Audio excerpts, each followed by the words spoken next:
बिहार के बख्तियारपुर के एक छोटे से गांव में एक साधारण से परिवार में जन्मा एक लड़का जो इंजीनियर बनने चला था, लेकिन उसकी किस्मत ने उसे नेता बना दिया।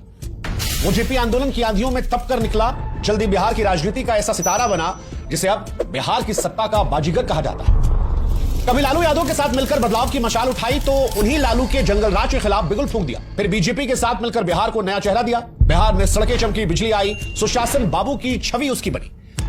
लेकिन उस शख्स की असली ताकत सिर्फ विकास नहीं, उसकी चालाकी भी रही। अपनी पार्टी में जो सबसे करीब रहा उसे सबसे दूर भगा दिया। राजनीति में कभी इस तरफ एनडीए तो कभी उस तरफ महागठबंधन, ऐसे तमाम यूटर्न लिया जिसके चलते उसके विरोधियों ने उसे पलटू राम कह दिया। हालांकि सियासत की बाजीगरी ऐसी कि बार बार पलटे लेकिन मुख्यमंत्री वही रहे, और इसीलिए शायद उनकी खुद की पार्टी के लोगों ने पोस्टर लगवाकर कहा कि ये सबके हैं। लालू यादव ने कहा कि इनके पेट में दांत है, हमारे मुंह में सीधे 32 दांत है, उनके पेट में नीतीश के दांत है, जो वहां चलेगा। तो चिराग पासवान ने कहा कि इनके दाएं हाथ को नहीं पता कि बाएं हाथ में क्या चल रहा है। यह कहानी नीतीश कुमार की है।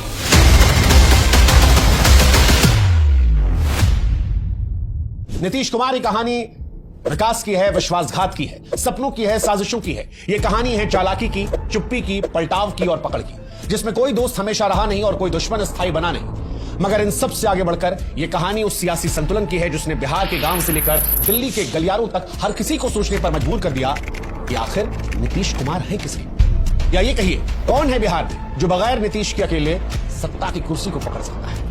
साल था 1951, तारीख थी 1 मार्च। बिहार के बख्तियारपुर कस्बे में एक छोटे से घर में एक बच्चा पैदा हुआ। नाम रखा गया नीतीश कुमार। पिता का नाम था राम लखन सिंह, जो आयुर्वेदिक वैद्य थे, लेकिन दिल में राजनीति का जज्बा था। आजादी की लड़ाई में पिताजी कई बार जेल गए थे, लेकिन आजादी के बाद जब कांग्रेस से टिकट मांगा तो उनकी जगह लाल बहादुर शास्त्री जी की बहन को टिकट दे दिया गया। यहां से नीतीश जी के पिताजी का भरोसा जो है वो टूट गया और कांग्रेस को छोड़ दिया और डॉक्टर लोहिया के समाजवादी विचारों से जुड़ गए। नीतीश बचपन में ही अपने पिता को राजनीति पर लंबी लंबी बात करते सुनते थे। खासकर 1962 में जब भारत चीन से हारा तो घर में नेहरू की खूब आलोचना होती थी। ये बातें नीतीश के मन में गहराई तक बैठ गई। बाद में खुद कहा था उन्होंने कि आंख खोलते ही सदमा मिला था। पहली खबर जो याद है वो यही कि चीन ने हमें हरा दिया था।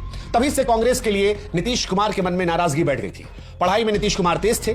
एक बार 10वीं की परीक्षा में गणित में पूरे 100 नंबर लाने का सपना देखा। सवालों के सारे जवाब आते थे, लेकिन जैसे ही पेपर खत्म हुआ कॉपी छीन ली गई। नीतीश कुमार को यह बात चुभ गई। उन्हें लगा कि अगर 5-10 मिनट और मिल जाता तो शायद वो 100 में 100 नंबर ला लेते। लेकिन बाद में सालों बाद जब वो मुख्यमंत्री बने तो यह फैसला किया कि बच्चों को परीक्षा में 15 मिनट ज्यादा दिया जाएगा। बचपन की एक और घटना नीतीश कुमार की जिंदगी में सबक के तौर पर आई। एक बार वो और उनके दोस्त रेलवे स्टेशन को पार कर रहे थे, लेकिन ब्रिज नहीं बना था। दोनों ने मालगाड़ी से नीचे निकलने की सोची, लेकिन जैसे ही झुके और नीचे से आगे बढ़ने लगे मालगाड़ी चल पड़ी। जैसे तैसे बाल बाल वो और उनके दोस्त बचे। उस दिन मौत सामने खड़ी थी, लेकिन नीतीश बच गए, शायद इसलिए क्योंकि किस्मत को पता था कि इस लड़के को अभी बहुत कुछ करना है। खैर, इसके बाद नीतीश कुमार साल 1966 में 15 साल की उम्र में पटना पहुंच गए। बख्तियारपुर से पटना साइंस कॉलेज पढ़ने आए थे। पढ़ाई में अच्छे थे, एक छोटी सी स्कॉलरशिप भी मिल गई थी। पिताजी भी कुछ पैसा भेजते थे। महीने में करीब 300 रुपया मिलता था, जो उस जमाने के हिसाब से कम नहीं था। नीतीश साफ सुथरे स्वभाव के थे, कमरे को चमका कर रखते थे। साइंस कॉलेज के बाद नीतीश कुमार ने बिहार कॉलेज ऑफ इंजीनियरिंग में एडमिशन ले लिया। पढ़ाई चल ही रही थी, लेकिन मन जो है वो राजनीति की तरफ जा रहा था। बचपन से ही राम मनोहर लोहिया के विचारों से प्रभावित थे। स्कूल में उनके भाषण पढ़ते थे। कॉलेज आते आते राजनीति की किताबों में दिलचस्पी बढ़ गई। एक बार तो कार्ल मार्क्स की किताब को उठाया और बाद में खुदे हंसते हुए कहे कि पूरी किताब सर के ऊपर से निकल गई। इन्हीं दिनों उनकी मुलाकात किशन पटनायक से, जो लोहिया के शिष्य और सांसद थे, उनसे हो गई। उन्होंने नीतीश को खुलकर कहा कि तुम राजनीति में आ जाओ, तुम्हारे जैसे लड़कों की देश में जरूरत है। और यहीं से नीतीश के मन में राजनीतिक महत्वाकांक्षा जो है वो शुरू हो गई। वो समाजवादी युवजन सभा से जुड़ गए और कॉलेज में छात्र संघ के अध्यक्ष भी बन गए। 1972 में जब फीस बढ़ी और हॉस्टल की हालत खराब हुई तो छात्रों के साथ मिलकर प्रदर्शन किया।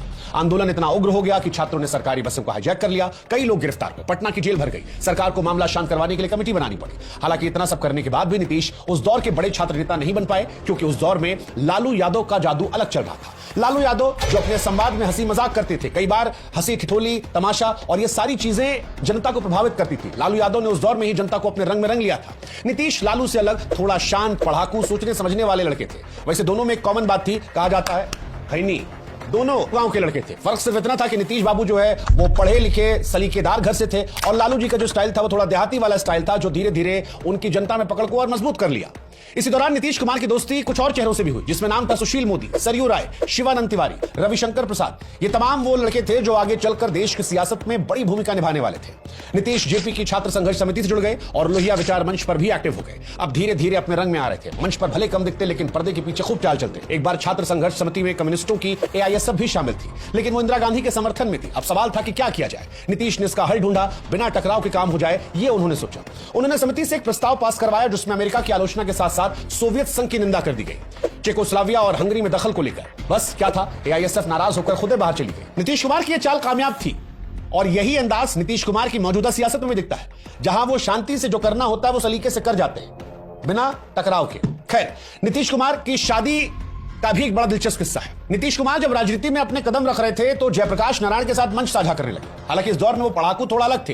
कहा जाता है कि जयप्रकाश नारायण भी नीतीश को पढ़ाकू कहकर ताना मारते थे। लेकिन सियासत में बढ़ते कदम के बीच में नीतीश कुमार के पिता रामलखन सिंह को उनका राजनीति का ये मोह अच्छा नहीं लग रहा था। उनको ये लग रहा था कि लड़का जो है वो भटक रहा है और किसी भी माता पिता की तरह एक पुराना उपाय उन्होंने आजमाया, ब्याह करवा के शादी करने की बात कर।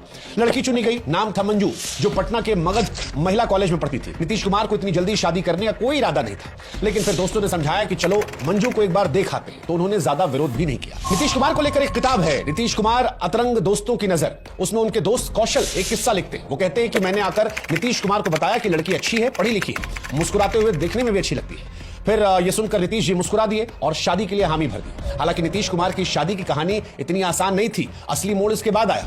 नीतीश कुमार को यह पता चला कि उनके पिताजी ने दहेज में उस दौर में 22,000 रुपया मांगा है। बस फिर क्या था, नीतीश यहीं से फट पड़े। शाम को वहां से 3 पहिया ऑटो में बैठकर गांव पहुंचे और सीधे पिताजी से लड़ने लगे। वजह थी, लोहिया से प्रेरित होकर पहले ही कसम खाई थी कि जीवन में दहेज नहीं लेंगे।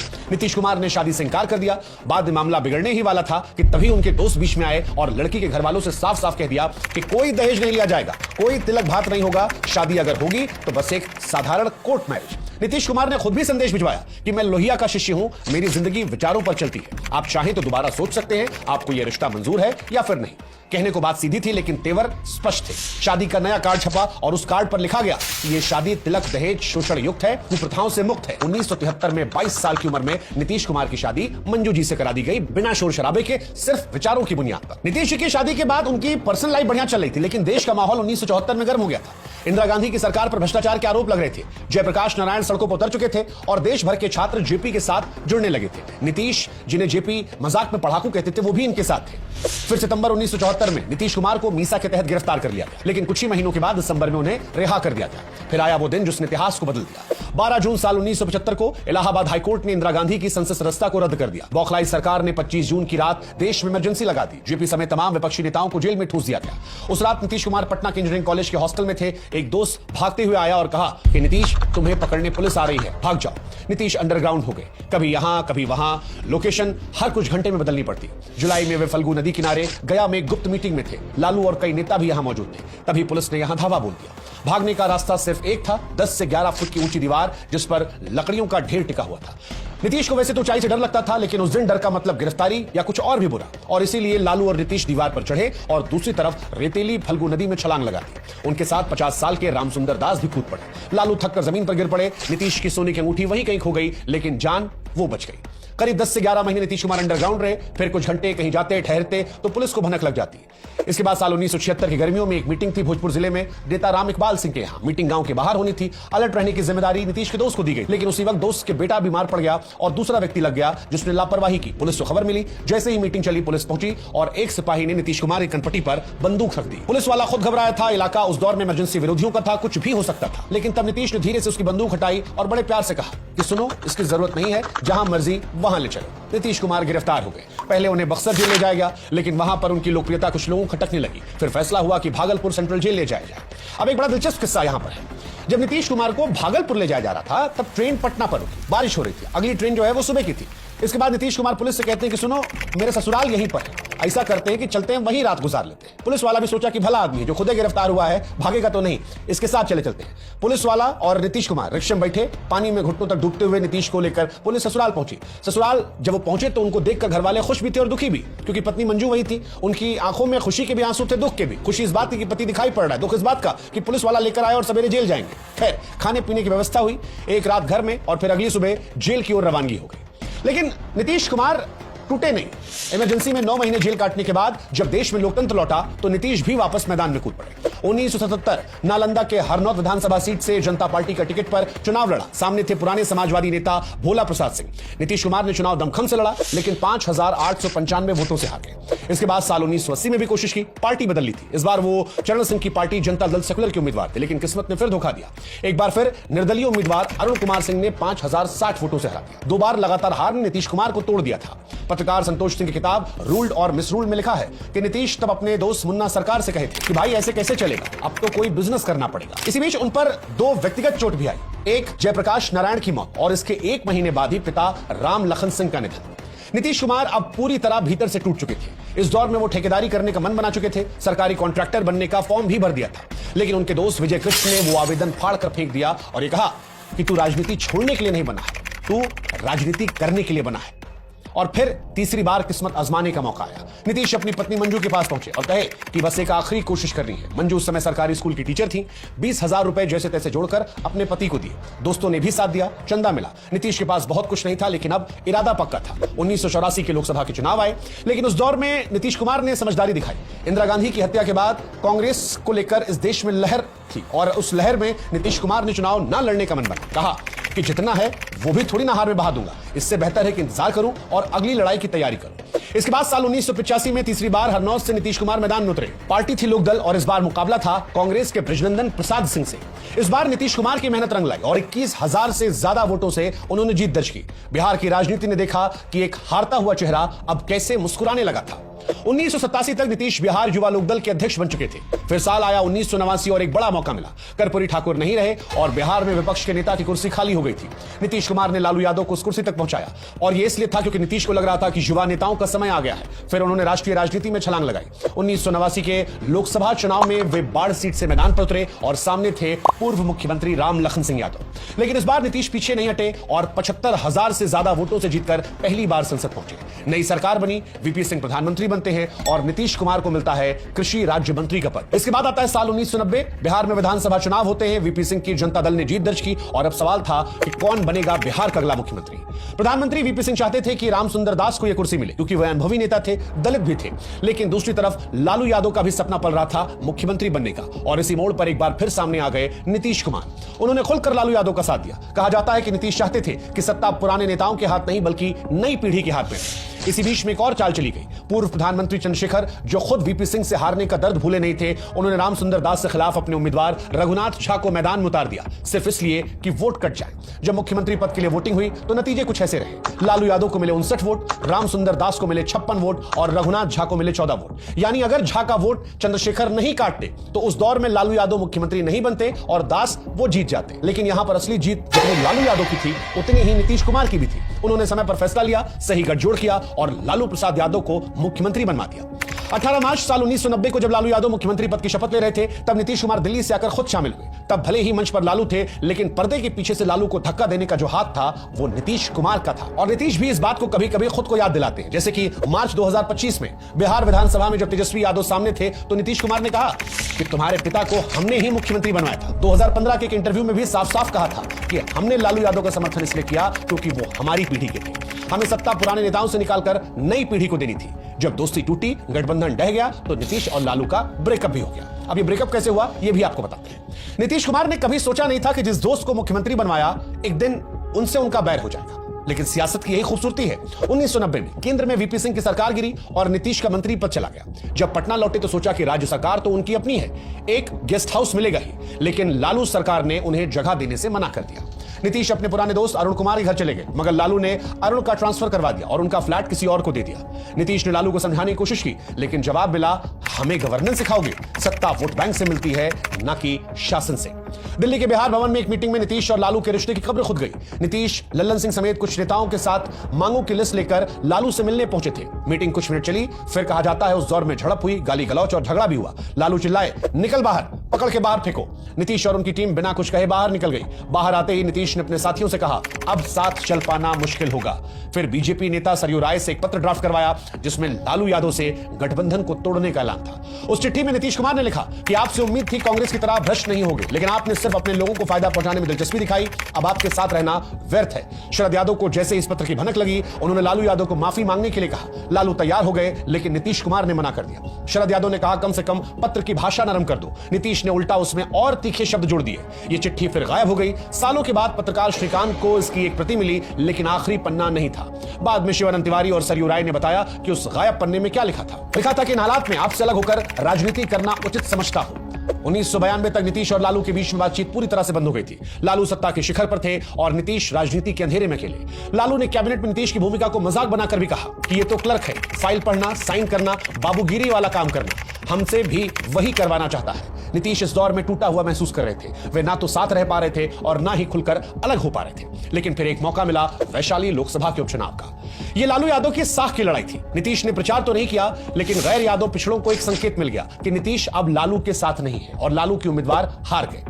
अब नीतीश को उम्मीद की एक किरण दिखाई पड़ी। 1993 में नीतीश ने एक नई मांग रखी, मंडल आयोग के तहत मिले आरक्षण में अति पिछड़ों का अलग से कोटा दिया जाए। लालू ने ना सुना, उल्टा अफवाह उड़ा दी कि कुर्मी और कोरी जातियां आरक्षण से बाहर होंगी। गैर यादव पिछड़ी जातियां नाराज हो गई। फरवरी 1994 में पटना के गांधी मैदान में कुर्मी समुदाय की एक बड़ी रैली हुई। लालू ने नीतीश को संदेश भिजवाया, अगर रैली में गए तो देशद्रोह माना जाएगा। नीतीश गए भी और पूरे दम से मंच से बोले भी। कहा कि भीख नहीं, हिस्सेदारी चाहिए। जो सरकार हमें नजरअंदाज करेगी वो ज्यादा दिन सत्ता में नहीं रह पाएगी। और यही वो मौका था जब गठबंधन पूरी तरह से टूट गया। कुछ महीनों के बाद 19 अक्टूबर साल 1994 को नीतीश ने जॉर्ज फर्नांडिस और बाकी साथियों के साथ मिलकर समता पार्टी का गठन किया। पटना में हुई पहली रैली में नारा गूंजा, लालू यादव से बिहार बचाओ। नीतीश कुमार ने भाषण दिया, यह विश्वासघाती सरकार है। लेकिन जब 1995 के विधानसभा चुनाव हुए तो लालू यादव की पार्टी ने बड़ी जीत हासिल की। समता पार्टी को बहुत ही कम वोट मिले और 271 उम्मीदवारों की जमानत जब्त हो गई। नीतीश एक बार फिर से दोराहे पर खड़े थे, जहां पर ना आगे दिख रहा था ना पीछे कोई सहारा। वो दिल्ली लौट गए, लेकिन संसद भी नहीं गए। लालू यादव से सीधी टक्कर लेने वाले नीतीश कुमार को जल्द ही समझ में आ गया था कि बिहार की सत्ता तक पहुंचने का रास्ता अकेले नहीं कटेगा। उन्हें कोई ऐसा साथी चाहिए था जो ताकतवर भी हो और जिसके पास वोट बैंक भी हो, जो उनके पास नहीं था। और यही सोचकर उन्होंने भाजपा की तरफ देखा, जिनके पास सवर्ण जातियों का मजबूत समर्थन था। नीतीश की समता पार्टी के पास कुर्मी, कोरी और दूसरी पिछड़ी जातियों का आधार था। दोनों का मेल रणनीतिक था, आदर्शों से ज्यादा जरूरतों का। उन्होंने लाल कृष्ण आडवाणी जैसे बड़े नेताओं से बात की और एक नया गठबंधन खड़ा कर दिया। 1996 के लोकसभा चुनाव में नीतीश की रणनीति रंग लाई। भाजपा को 18, समता पार्टी को 3 सीटें मिली, जबकि लालू की जनता दल 33 से गिरकर 22 पर आ गई थी। उधर लालू यादव चारा घोटाले में बुरी तरह घिर चुके थे। हजारों करोड़ों के इस घोटाले में फर्जी बिलों के जरिए सुअर, चारा और दवाएं कागजों में घुमाई गई, लेकिन जमीनी हकीकत में कुछ नहीं नजर आया। सीबीआई ने जब लालू को गिरफ्त में लिया तो उन्हें मुख्यमंत्री की कुर्सी भी छोड़नी पड़ी, लेकिन लालू हार मानने वालों में नहीं थे। जेल जाने से पहले एक मास्टर स्ट्रोक खेला और अपनी पत्नी राबड़ी देवी को बिहार का मुख्यमंत्री बना दिया और खुद जेल से सरकार चलाने लगे। हालांकि नीतीश कुमार, जो लालू के विरोधी थे, इसे कैसे बर्दाश्त करते? उन्होंने इस पारिवारिक सरकार को पेटीकोट सरकार कहकर पूरे बिहार में लालू हटाओ रैलियां शुरू कर दी। जनता पर असर पड़ा और साल 1998 के चुनाव में गठबंधन ने 54 में से 29 सीटें जीती। लेकिन इस बढ़त के जोश में नीतीश एक बड़ी चूक कर बैठे। उन्होंने केंद्र से राबड़ी को बर्खास्त करने की मांग कर दी। कांग्रेस ने संसद में इस प्रस्ताव को नाकाम कर दिया और राबड़ी दोबारा मुख्यमंत्री बन गए। एक बार फिर लालू ने जेल में रहते हुए नीतीश को राजनीतिक की चौसर पर मात दे दी थी। फिर साल 1999 में वाजपेयी की सरकार गिरी और चुनाव दोबारा होते। इस बार नीतीश और भाजपा का गठबंधन और मजबूत हुआ। 54 में से 42 सीटें जीत ली गई। अब नीतीश को पूरा भरोसा हो चला था कि 2000 के विधानसभा चुनाव में उनकी सरकार बननी तय है। लेकिन लालू यादव ने फिर सबको चौंकाते हुए 124 सीटें हासिल की, जबकि एनडीए सिर्फ 122 सीटों पर अटक गया। सिर्फ 2 सीटें, पर राजनीति में कभी कभी यही 2 कदम सत्ता की सीढ़ी से पार्टियों को नीचे ढकेल देता है। हालांकि नीतीश अभी भी झुकने वाले नहीं थे। उनके पास दिल्ली की ताकत थी। राज्यपाल विनोद पांडे को फोन आया कि मुख्यमंत्री नीतीश कुमार को बनाओ। 3 मार्च 2000 को उन्होंने शपथ ले ली। अब उनके पास बहुमत साबित करने के लिए एक हफ्ता था। निर्दलीय विधायक, जिनमें से कई पर आपराधिक आरोप थे, जैसे कि सूरज भान, रंजन तिवारी, रमा सिंह, ये नीतीश को समर्थन देने के लिए तैयार थे। लेकिन यही वो पल था जब नीतीश के सामने नैतिकता और सत्ता आमने सामने खड़ी थी। वो समर्थन तो चाहते थे, लेकिन दागियों से हाथ मिलाना नहीं चाहते थे। उन्होंने यह जिम्मा भाजपा के नेता कैलाशपति मिश्रा को सौंपा। कहा कि मैं तो नहीं मिलूंगा, तुम जाकर बात कर लो। मिश्रा जेल में जाकर विधायकों से मिले, लेकिन जब वे विधायक समर्थन देने आए तो नीतीश कुमार से बिना पूछे उनके कमरे में घुस गए। नीतीश कुमार जिंदाबाद के नारे लगाने लगे, कैमरे चमके, तस्वीरें खिंच गई और अगले दिन देश के तमाम अखबारों में ये तस्वीरें थीं। नीतीश उन्हीं चेहरों के साथ थे जिनसे वो दूरियां बनाना चाहते थे। आज भी ये फोटो सेशन नीतीश कुमार को परेशान करता है। हालांकि इन सब के बावजूद भी नीतीश कुमार बहुमत नहीं जुटा पाए और नीतीश ने फ्लोर टेस्ट से पहले ही इस्तीफा दे दिया। लालू यादव की चाल एक बार फिर चल पड़ी। एक तरफ उनके करीबी कांग्रेस के 8 विधायकों को होटल में बंदूक की नोक पर रखे थे, तो वहीं दूसरी तरफ सोनिया गांधी से मिलकर सांप्रदायिक ताकतों को रोकने की अपील कर रहे थे। नतीजा फिर से वही हुआ, राबड़ी देवी मुख्यमंत्री बन गई और नीतीश कुमार को एक बार फिर दिल्ली लौटना पड़ा, इस बार वाजपेयी कैबिनेट में रेलवे मंत्री बनकर। लेकिन यही नीतीश कुमार के भाग्य का दरवाजा भी खोलने वाला था। 2000 में बिहार का बंटवारा हो गया और झारखंड एक नया राज्य बन गया। अब भाजपा का जो मजबूत आधार झारखंड में जो था वो अलग हो गया था और नीतीश की समता पार्टी बिहार में गठबंधन की सीनियर पार्टी बन गई थी। अब नीतीश पहले जैसे जूनियर नहीं थे, अब वो शर्तें रखने लगे थे और यहीं से नींव पड़ी उस नीतीश युग की जिसने अगले 10 सालों तक बिहार की सत्ता को अपने इशारों पर चलाया। एक तरफ बिहार में नीतीश कुमार का उदय हुआ था, दूसरी तरफ गुजरात में नरेंद्र मोदी का, और यहीं से नरेंद्र मोदी और नीतीश की दोस्ती, दुश्मनी, दूरी, करीबी सबकी शुरुआत हो गई। साल 2002 दरअसल भारतीय राजनीति के लिए एक जख्म की तरह था, लेकिन नीतीश कुमार के लिए भी इम्तिहान की तरह था। गुजरात में नरेंद्र मोदी के मुख्यमंत्री रहते हुए भयंकर दंगे हुए, हजारों लोग इसमें मारे गए, पूरे देश में गुस्सा उफान था। नीतीश उस वक्त एनडीए सरकार में मंत्री थे और एक साफ सुथरी सेक्युलर छवि के नेता माने जाते थे। ऐसे में उन पर जबरदस्त दबाव पड़ा कि भाजपा से रिश्ता तोड़ दे, लेकिन उन्होंने नहीं तोड़ा। जनता दल यूनाइटेड के लोग कहते थे कि नीतीश ने भाजपा नेताओं से साफ कहा था कि मोदी ने दंगों को रोकने में देरी की, मगर जॉर्ज फर्नांडिस जो उस समय रक्षा मंत्री थे, उन्होंने समझाया कि लालू को हटाने की लड़ाई अधूरी है और भाजपा के बिना यह मुमकिन नहीं। आलोचक ये कहते हैं कि नीतीश ने सिद्धांत नहीं राजनीति चुनी और शायद वो इसमें गलत भी नहीं थे। एक साल बाद खुद नीतीश अपने बयानों से दुनिया को चौंकाते हैं। दिसंबर 2003 में गुजरात के कच्छ में एक रेलवे परियोजना का उद्घाटन करते हुए कहते हैं कि नरेंद्र भाई को सिर्फ गुजरात तक सीमित नहीं रहना चाहिए, देश को उनकी जरूरत है। नीतीश कुमार दंगों को धब्बा तो कहते थे, लेकिन यह भी जोड़ते थे कि केवल बुरा याद रखना और अच्छा भूल जाना भी ठीक नहीं है। जब पूरा विपक्ष मोदी को सांप्रदायिक कह रहा था, तब नीतीश सार्वजनिक रूप से उनकी तारीफ कर रहे थे, लेकिन यह सब कुछ ज्यादा दिन नहीं चला। 2004 के लोकसभा चुनावों में एनडीए को हार का सामना करना पड़ा। बिहार में जेडीयू भाजपा गठबंधन केवल 11 सीटें जीत पाया। खुद नीतीश जो लगातार 5 बार बाढ़ से सांसद थे, इस बार हार गए। उन्हें यकीन हो गया कि गुजरात दंगे उनकी छवि पर असर डाल रहे हैं, खासकर बिहार के मुस्लिम वोटरों में। उन्होंने अपनी रणनीति को बदला और नरेंद्र मोदी से दूरियां बना ली। 2005 में जब बिहार के विधानसभा चुनाव हुए तो नीतीश ने साफ साफ कहा कि मोदी बिहार में प्रचार नहीं करेंगे। इस चुनाव में लालू को 75 सीटें मिली, एनडीए को 92, बहुमत नहीं आया और नीतीश ने पिछली गलती से सीखते हुए सत्ता के लिए जोड़तोड़ नहीं की। उधर लालू ने केंद्र की यूपीए सरकार से विधानसभा भंग करवा दी और राष्ट्रपति शासन लागू हो गया। नीतीश सुप्रीम कोर्ट पहुंचे और फैसला उनके पक्ष में आया, लेकिन तब उनके दिमाग में एक नई योजना आई और वो योजना थी कि अगर अगला चुनाव नीतीश को मुख्यमंत्री का चेहरा बनाकर लड़ा जाए तो जनता उन्हें साफ साफ विकल्प के रूप में स्वीकार कर सकती है। उन्होंने भाजपा पर दबाव बनाया कि आधिकारिक तौर पर मुख्यमंत्री उम्मीदवार घोषित किया जाए। अटल बिहारी वाजपेयी चुप रहे, लेकिन नीतीश ने जेटली, राजनाथ और आडवाणी जैसे नेताओं से समर्थन जुटा लिया। यहां भी उनका विरोध हुआ। उनकी अपनी पार्टी के संस्थापक जॉर्ज फर्नांडिस ने कहा कि यह भाजपा का फैसला है, जेडीयू का नहीं। लेकिन जब अरुण जेटली ने समझाया कि नाम वापस लेने से नुकसान होगा तो जॉर्ज फर्नांडिस भी मान गए। अब नीतीश आधिकारिक तौर पर मुख्यमंत्री पद के चेहरे थे और जैसा उन्होंने सोचा था वैसा ही हुआ। नवंबर 2005 के चुनाव में एनडीए को स्पष्ट बहुमत मिला, 143 सीटें। इसमें 88 सीटें जेडीयू को और 55 भाजपा को मिली। 25 नवंबर 2005 को नीतीश कुमार ने मुख्यमंत्री पद की शपथ ली और यहीं से सुशासन बाबू के युग की शुरुआत हो गई। इस जीत ने उन्हें 2 बातें सिखाई। एक, अगर जनता को भरोसे का चेहरा मिले तो गठबंधन जीत दिला सकता है, और दूसरा, उन्हें यह लगा कि नरेंद्र मोदी को बिहार की राजनीति से दूर रखना उनके लिए सही रणनीति है। यह फॉर्मूला उन्होंने अगले कई चुनावों में अपनाया। 2005 में जब नीतीश कुमार ने मुख्यमंत्री पद की शपथ ली तो बिहार की किस्मत को मानो एक नई स्याही मिल गई।